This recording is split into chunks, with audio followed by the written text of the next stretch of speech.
Hey guys, hope everything's going well. You guys know that drill. Smash that like button, subscribe if you haven't, and comment down below. Follow me on Instagram at AIH_sports. Follow me on my finance channel at AIH Finance. Okay, a few things. So I I'm going to be doing a live stream or two. Next week is not going to be good for me. So the amount of content creation, I don't know how much I'm going to do. It's next week is just really bad. My brother's getting married, so I'm just gonna have my hands tied and have to help him and help the family with a bunch of things going on. Anyways, I do plan to have more live streams after June. I was talking to a few people about a month, 2 months ago. I haven't gotten back to them, but I definitely am planning to do more live streams with different guests. It didn't work out with Inglorious P. I think I figured out what was going wrong. I think there was a StreamYard update, so I had to do something different. But regardless, I'm definitely going to have more people on and make sure to take a look at those. And I'm going to probably be doing a podcast with some other folks this weekend, so I'll probably slice and dice those videos as well. Anyways, I wanted to touch base on this whole deal about sports cards investments, but I'm going to label this title Pumpers Be Pumping, especially the ones in the industry, because that's all they do. They just gaslight, in my opinion, their followers, and they spread a narrative that is completely false in order to try to help their bottom line. And it's just quite interesting. The past week, we've had very passionate discussions about whether sports cards are investments. I think that's a good thing. People are speaking their mind. Now, there's nothing wrong in having, your opinion, right? I've read and heard people of different perspectives, but there are people that are, in my opinion, definitely lying.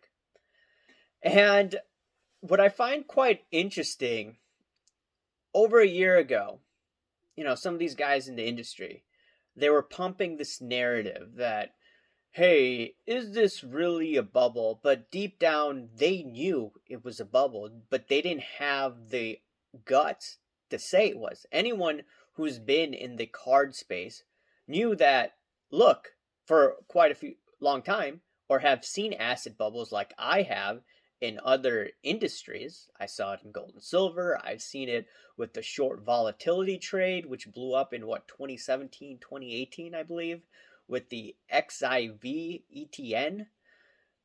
There's plenty of other examples that I've seen. And just looking at just those two examples, I knew, when the media starts to pump things up, hype things up, things are going to unravel. I saw it with NBA Top Shot, doing videos about that. And some people in the industry knew about business cycles. They know about the Austrian Business School, which I know, and they kept quiet. And they did it because they didn't want to tell people about that, because they wanted to move up. Because you have to remember, with the cult of positivity, right, you cannot say any negative aspect about an industry, about prices, etc., because they believe that it's going to move prices down. I don't believe that. Just one person saying a negative thing is not necessarily going to move the prices down, right? They were just pumping their own narrative up. And what's quite interesting is that people in the hobby, they still say, in the industry, they say, don't be negative, don't be negative. That's wrong for prices, but we're collectors, right? That's bad for your own collection net worth. What these guys do is they pump up, they hype up by not being negative, right? By not being objective. And that's what I've been talking about for quite some time. And in addition to that, I was discussing, we're going to be going through a recession. I'd say probably 2023, 2024. Now everyone's like, oh, economy is on the downturn. People going after me, to change their tune because it would make them look very foolish if they didn't. So there's that. But going back to the narrative about investments and the S&P, for instance, I saw some post where one individual that I follow, he's uh, shared my stories. Patrick Ryan, the P Ryan collection on Instagram. He was just going off about stocks and particular individuals, just hyping up that, hey, sports cards are like the S&P, or just trying to make comparisons. And I was trying to figure out, like, okay, there must be a lot of people talking about it. I was talking about it, but I have a different way of looking at these markets. It's a lot different than just the ordinary Joe. I'm not trying to condemn them in that regards, but I just have a different type of analysis with positive interest rates versus negative interest rates. I did a video the other day about that, and I looked at collectibles, and I've analyzed this over long periods of time using referencing the Chicago Tribune. Okay. Now, I swear I saw on one story of one of the guys who's considered to be a leader in this industry is posting things like, look, Steph Curry's card has gone up much more than the S&P, and that's why all you guys invested in the S&P are clowns, idiots, blah blah blah blah blah blah blah. And I'm just thinking to myself, okay, that's just one example. I mean, there are other stocks probably that have done pretty well. I'm sure Netflix stock in 2008 has done pretty well.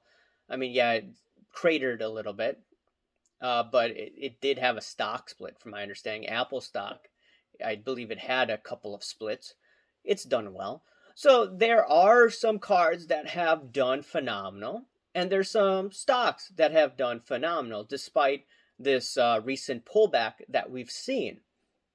But ultimately, if you're in the industry just continuously pumping the narrative that, look, sports cards are much a superior investment to stocks or to crypto or et cetera, there's obviously a conflict of interest going on.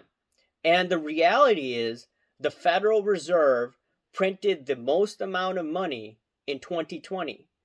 Not only that, we were stuck at home, and there was also stimulus with the PPP loans, right? 0% interest rates, no sports cards, no sports games that were on. And in addition, you had stimulus checks given to people making under $200,000 combined. That was the first stimulus check. Then they lowered the amount, I think, to couples making less than maybe, 150,000. I don't remember the exact numbers, but people had stimulus checks.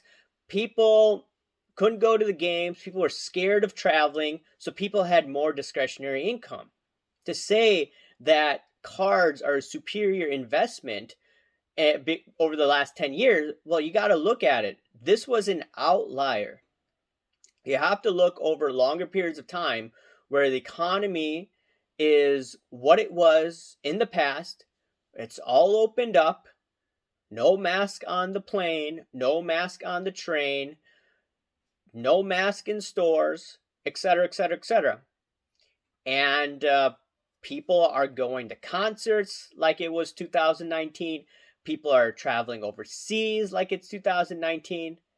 People have less discretionary income. So the thing is, to say that sports cards are a superior investment just because over the past 15 years, or not past 15 years, or the past few years, we went through a pandemic where everything was shut down, and you had all of this funny money dropped in the system, I think is a very, not dangerous, I think is a very careless statement Because if you looked at sports cards before the pandemic, it had a gradual appreciation. Some did do well than others.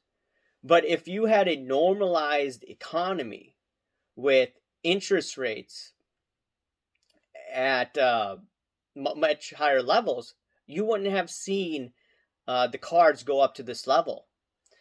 And the fact is that people in the industry keep pumping this narrative. People in the industry, in my opinion, have a very fragile business model where I would say that some of them are belittling people in the industry.